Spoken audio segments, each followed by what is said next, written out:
Welcome to Sputnik, orbiting the world with me, George Galloway. And me, Gayatri. Presidential elections are coming up in Indonesia, the fourth largest country in the world, though not a lot of people know that. It's an archipelago of tens of thousands of islands, of which only Bali nowadays gets much talked about, and often for the wrong reasons. This was not always the case. The Bandung Conference in 1955 on the island of Java, where I'm from, was once the center of the emerging post-colonial world. Our first and greatest President Sukarno, who had led this freedom struggle against the Dutch, convened all the great anti-imperialist leaders from around the world. Nasser from Egypt, Nehru of India, Tito of Yugoslavia, and Nkrumah of Ghana, and many others. Sukarno was the last Indonesian president able to give the country the weight its size and importance deserved. It is the largest Muslim country in the world, after all. And when he was overthrown in a US-organised and blood-soaked coup in 1965, the country went downhill fast and far. The US puppet dictator Suharto presided over the world's biggest massacre in modern times, wiping out literally millions of his own citizens, and all with US approval. There was no doubting Indonesia's alignment in Suharto's dark days. Anyone who has watched Joshua Oppenheimer's epic and multi-award-winning film, The Act of Killing, will know that the fascism, which underpinned Suharto, hasn't gone away. Impunity and amnesia are the twin pillars of today's Indonesia. One of the remnants is now the prominent presidential candidate, Suharto's son-in-law, Prabowo. He's a former general standing against Jokowi. He was the current governor of Jakarta and was in 2012 awarded the most outstanding mayor. Last week, Prabowo said that democracy was, quote, an un-Indonesian thing, unquote. But he's hoping it can be fixed for him anyway. We'll know the results soon. With us now to discuss Indonesia, the sleeping giant, is Anton Alefandi, formerly with the BBC, now the principal Southeast Asia analyst at IHS. Anton, thanks for joining us. Let's start with this statement by Prabowo, who says that the Indonesians don't really need democracy. It's an un-Indonesian thing. What did he mean by that, and how did that go down? Well, he's certainly said in the past that there are too many administrative regions in Indonesia, too many, over 500 as a matter of fact, and he thinks it's too unwieldy to govern the country. But I think what has happened, well, what you've given away, is very difficult to take back. If there are any attempts to sort of rein what's been happening in the past 15 or so years in terms of restriction elections, there'll be a lot of resistance to that. So you don't think it'll go far? No, I don't think so. Now, in one way, you could see this as a Sukarno-Suharto runoff, although neither of the parties are quite what their mentors might have been. Would you agree with that? Well, contrary to the introduction, your introduction, I think Prabowo styles himself as Sukarno, which everyone thinks it's slightly odd given the fact that he was Suharto's son-in-law and he grew up and his career advanced under Suharto, under the authoritarian government of Suharto. So he styles himself as Sukarno, but he was never, Sukarnoist, despite his claims. No, he is not Sukarnoist in ideology, but he's more an ideologist in the Suharto terms, yeah. Yeah, there are some characteristics which is displayed, which I think sort of matches with the style of governance of Suharto, but times have changed, I think, in a lot of ways. Yeah. I think George wants to place Jokowi in the Sukarno. Well, I do, although everything I've seen and read about him, he doesn't quite reach the mark. He doesn't have the charisma for me. But he is obviously the left-of-centre candidate, or the centre-left candidate, and he does have the support of Sukarno's family. if you look at Jokowi's manifesto, it harks back to all the Sukarno mantras, you know, economic self-sufficiency, cultural independence, political independence. So there is a lot of Sukarnoist rhetoric. But I think Jokowi and his partner very much pragmatic in their outlook in terms of economic policy and even foreign policy. So I don't think you'll see a sharp turn to the left either way. The sleeping giant issue is one that has long occupied my mind, at least since marrying an Indonesian. But before that too, this is a gigantic country, the world's fourth largest, the largest Muslim country in the entire Ummah. And yet its weight is, forgive me saying so, very, very light. Its footprint in the world, very slight. That is true. If you look at it, for example, in Indonesia's contribution to world affairs, for example. And in the presidential debates a few weeks ago, Jokowi was in fact asked, what are you going to do in the South China Sea dispute, which is occupying the minds of a lot of people in the region? And he said, basically, it's none of our business. So it seems to me he's not really confident enough, one, in foreign policy, and two, at the moment at least, he doesn't have a close grasp of the big regional issues and perhaps the big world issues as well, the big global issues. Well, we'll be happy to advise him if he wins. I'm sure he'll be. But perhaps he was nervous about the kind of smears which have now emerged. Just the other day, it was said that he was not a Muslim, in fact, a secret Christian, that he was not Javanese, that he was Chinese. And then this week even that he was, that his family was affiliated with the Communist Party.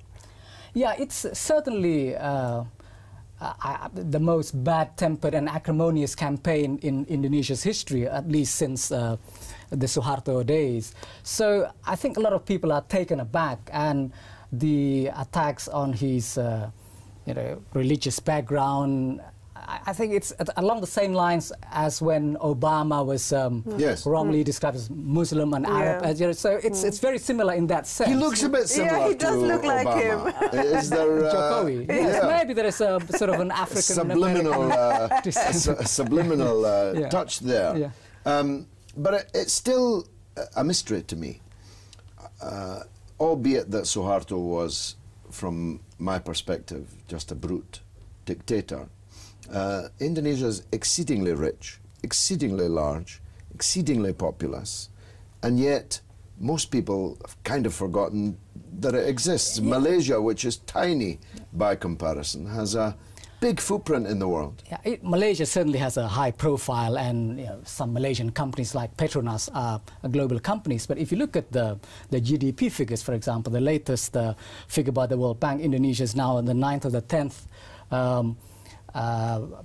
the country with the highest GDP, not per capita, of course, but it's just below Britain. But it's sort of under the radar in that sense. It's probably not sexy enough in terms of the trouble that the country generates, but it also not high profile enough in terms of the companies that Indonesia produce or the kind of things that Indonesia gets publicized about. Well, my children will be half Indonesian. Yes. Have they got something good to look forward to, whoever wins? I think so. I mean, things have been going well economically since 2004, despite the dissatisfaction directed towards the current president. But Indonesia has registered solid growth. There is a lot of improvement still to in terms of getting more equitable development and so on. Who's going to win the presidential election? I need to put you on the spot.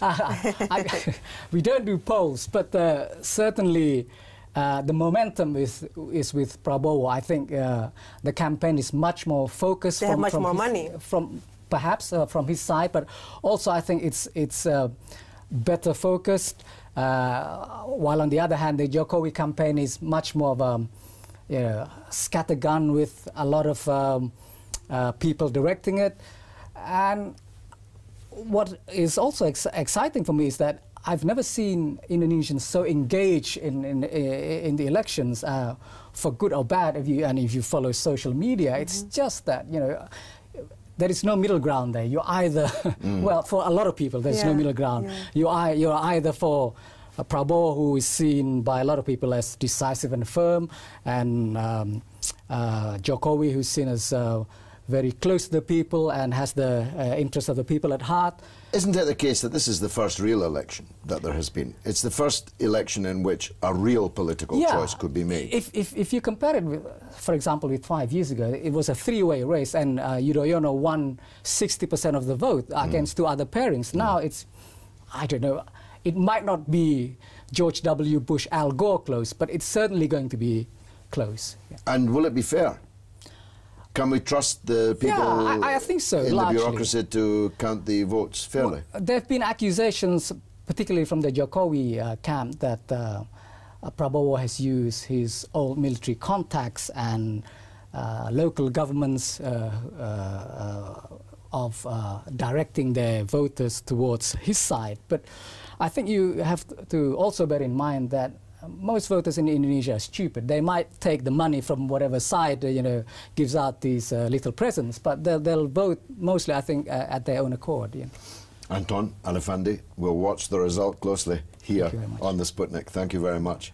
After the break, we'll be talking to a man who has no fear, about a people who have no fear either.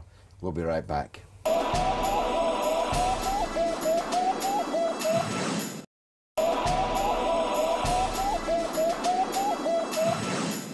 Welcome back to Sputnik. A veritable slaughter of the Palestinians took place last week, but nobody much was paying attention. Most of the media made sure about that. All attention was focused on the kidnap and murder by unknown killers of 3 young Israeli settlers squatting illegally on stolen Palestinian land. The Western media and politicians knew each one of them by name. Few could have named a single one of the Palestinian children killed, one every 3 days over the last 13 years, by Israel, by settlers, and by the occupation force which guards them. No sooner had the bodies of the 3 settlers been found than a pogrom of Palestinians began. In Gaza, far away from the scene of the crime, indiscriminate bombing from land, sea and air began, with once again the near 2 million Palestinians locked up inside, having nowhere to run, nowhere to hide. And a young Palestinian boy was kidnapped, tortured, murdered and set on fire in West Jerusalem. As usual, Western statesmen and their media echo chambers were unmoved. The state of Israel, in any case, is out of control, killing and maiming at will, confident that no one is going to try and stop them, especially those who pay for it all and who arm them. A young Englishman, Harry Fear, based in Gaza when he can get there, is one of the West's most fearless supporters of the besieged and beleaguered and all but abandoned Palestinians. And I'm glad to welcome him back on board the Sputnik. Harry, it was a traumatic week and may have sparked the beginnings of a new intifada in Palestine. How did you see the week unfold? Well, I mean, it was extraordinary because it was all of this attention was brought about because of 3 Israeli teenagers being killed.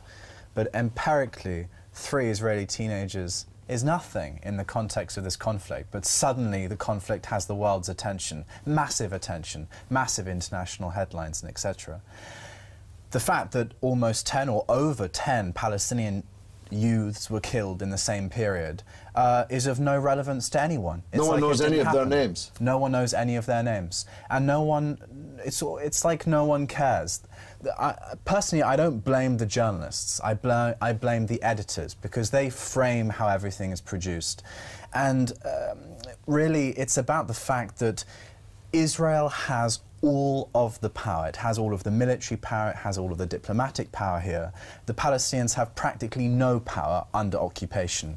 And so all of the attention goes on, well, what's the powerful going to do next? To collectively punish a population for an act carried out by 1 or 2 or 5 or however many of these killers there were of the 3 teenagers is an absolutely illegal act. What was most shocking was when the Israeli military basically attacked or demolished partially the home of the 2 men that they claim were allegedly responsible for this murder, right? But the point is that this was done in blatant, well, evening daylight, and the media didn't pick up on this at all. They showed it happening. They showed the video reel, but the fact that this was a prima facie war crime, no words. We're here in Britain. If in the time of the Troubles, the IRA had killed 3 British people, and Britain had then begun a ruthless, remorseless aerial, naval and land bombardment of entirely unconnected civilian people in parts of Ireland, well, I mean, you just got to state that to see how absurd it is. Britain would never have done it. They'd never have gotten away with it. America would have seen to that if they had.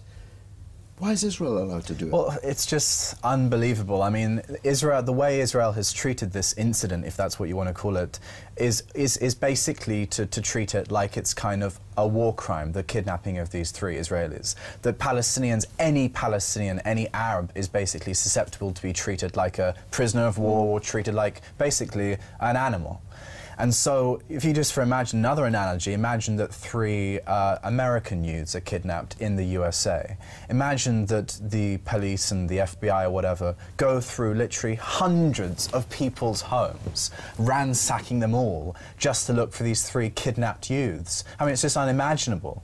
But the point is that Israel has treated this incident not as a kind of criminal crime, but as a kind of an act of terrorism. It was a terrible crime. One of the things that occupied me most this week, I had more than 1 million, in fact almost 1.5 million views of something I put up on Facebook, in which I asked, where are the Arab leaders? Where are the Muslim leaders? None of them appear to be willing to lift a finger, even to say, stop doing this. Well, why has the Arab world come to this pass? Well, I mean, this is probably one of the major contentions which separates the Palestinian issue with apartheid from the South African issue of apartheid. Because at least the black South Africans did have some nation-state allies. I mean, the Cubans, for example. But it is shocking, and it is almost eternally depressing that the Arabs have basically forgotten the Palestinian issue. And in Egypt, over the last 2 years, it's almost got worse and worse and worse. I mean, just let's take, for example, one point of it, which is the Rafah crossing with Gaza in Egypt. There was a murmuring a few weeks ago that the Egyptians may open the crossing now that there is some kind of unity between Hamas and Fatah. Well, that's flown out of the nest very quickly because of what's happened. But the Egyptians talked about potential improvements. That's all but gone now. Hamas is extremely weak in Gaza, and the situation really in the last 3.5, 4 weeks has totally deteriorated. All of the improvements which have been stacking up over the last few months have just basically evaporated. So this unity behind President Abbas has apparently just faded away. And the authority has no authority. It's called the Palestine National Authority, but it's not all of Palestine, it's not national, it's definitely got no authority. It's not even on life support. I mean, it's virtually comatose, this whole situation. Something has to change. I don't think that there will be an intifada. I think that Palestinians are too tired for that. I think that the PA or the PNA will suppress that. The parties, the Palestinian parties, are so weak, and I think that, frankly, the morale is so weak that I think an intifada is unlikely. I think what's more likely is that it'll continue in this fairly intractable position for months to continue. The settlements, I'm sure, will be made in the name of these 3 Israelis who were killed and abducted as a kind of retribution. And I think that that whole kind of reaction that we've seen in Israel of tens of thousands of Israelis liking the idea of killing Palestinian children and going out and seeking blood revenge and etc. I don't think that's representative necessarily of all of Israeli society, but clearly, that marks very distinctly that there is something wrong with Israeli society in respect of racism and hatred. And unfortunately, of course, there's hatred on both sides. But the problem is that all of the power lies on the Israeli side, and it's free to use that to exact its hatred. And the peace envoy was, as usual, absent without leave, utterly silent. In fact, we now learn signing very lucrative deals with the Egyptian military junta in Cairo. You couldn't make it up. No. I mean, there's a big campaign now, we're involved in it, to have him removed as peace envoy. Seamus Milne in The Guardian this week said that he must be stripped of all public authority. The conflict of interest involved in his business dealings and working for the quartet, and his support for the Israeli side in all controversies, and his wish to spread war and confrontation in the Middle East makes the continuation in the appointment surely untenable. Do you think he's long for that position? It's absurd. Of course it's absurd. The whole peace process has been absurd. The idea that the Americans can broker it, the idea that there's any mandate on the Palestinian side, and the idea that Israel has any intention to do anything positive to make peace or to make justice. The whole thing's absurd. And unfortunately, the Tony Blair situation of him being this peace envoy to the quartet, basically it's emblematic of the whole situation of the West treating the conflict in this way. There's no seriosity, there's no gravity involved. And even in respect of the sympathy that we have seen towards the Palestinians, and it's been very limited over the last few weeks, it's basically just there for diplomatic balance. No one actually really cares, of course. But I think we've now seen a big switch. The Arabs have turned away from the Palestinians, but in the West, I've never known a time where so many people could see clearly who the victims in this picture are. It's very odd, but the liberation of Palestine might now have to be driven from not just outside of Palestine, but outside of the region itself. Boycott, divestment, sanctions, all of these big movements getting stronger and stronger in Europe, but also in North America. That's one of the strange things about what's happened over the last month as well, that ostensibly you'd expect that the killing of these 3 Israeli youths would dramatically worsen the Palestinian image, if you like. But actually it hasn't done that, because we've seen the US, the UK, the EU and the UN all issue statements towards Israel saying restrain yourself in reaction. I mean, that's actually, in diplomatic terms, that is actually an improvement. And we've got to grasp onto where there are hopes. Well, there's a demonstration outside the Israeli embassy in London today, Saturday, and there is similar demonstrations going on everywhere. I was amazed at the gusto and the spirit with which supporters of the Palestinians weren't fooled by this false dichotomy that had been drawn in the week, and were up for continuing the struggle. So perhaps all is not lost. But I'm surprised you say you don't think there will be an intifada, that finally the Palestinians have lost the will for the time being to fight. What do you base that on? I base that on the fact that there have been adequate instances over the years that one would hope, with all of the pressures surrounding them, that would spark something. And I think at the moment, I mean, there have been clashes over the last week, particularly since the Palestinian youth was killed in the reprisal incident. But I don't think there's by any means the kind of numbers needed, even at this stage, to indicate that there could be any kind of immediate swelling into an intifada. And I think that an intifada, I think unfortunately the PA knows that an intifada would be a kind of obliteration for the PA. And I think there's too much self-interest and too much control to an extent, and intimidation in the West Bank for that to ever happen. I think, you know, the situation in Gaza is equally as weak. Hamas has practically no allies now. Egypt's gone, and etc. And now the reconciliation situation, well, that's basically blown out of the water because of what's happened over the last couple of weeks. So I think that people, both of the entities, Palestinian and Israeli entities, are going to want to stabilize the situation for their own benefits. And there is this kind of sick symbiotic relationship between the Palestinian powers and the Israeli powers. Yeah. And unfortunately, the Palestinian people and the chance of an actual civil uprising, an intifada, I think that those kinds of things, I think they're far away from us, unfortunately. Harry Fear, stay fearless. Thanks very much for joining us. And now it's your turn to tell us what you think through the portals of social media. What's rattling, Gayatri? On Indonesia, Ahmed Saad Qureshi says that Indonesia don't have much feet in global politics, so I don't think it'll make any difference who wins. They lack confidence, yeah? Rather than, I mean, the weight is there. If they wanted to, they'd have to be heard and listened to. Yeah. On Palestine, Jason responds, I would send in Blair. He'll sort it out. Well, Blair's rather busy, busy doing a lot of business. This is a man who may have peace envoy? made well over £100 million in the 7 years he's been peace envoy, most of it from companies and governments operating in the Middle East area, although he is beginning to spread his wings. He was last seen in Mongolia. No. He's even working for the Mongolians. There you go.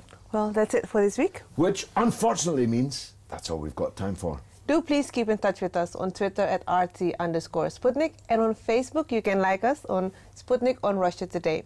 It's goodbye from me, Gayatri. And from me, George Galloway. It's been marvellous.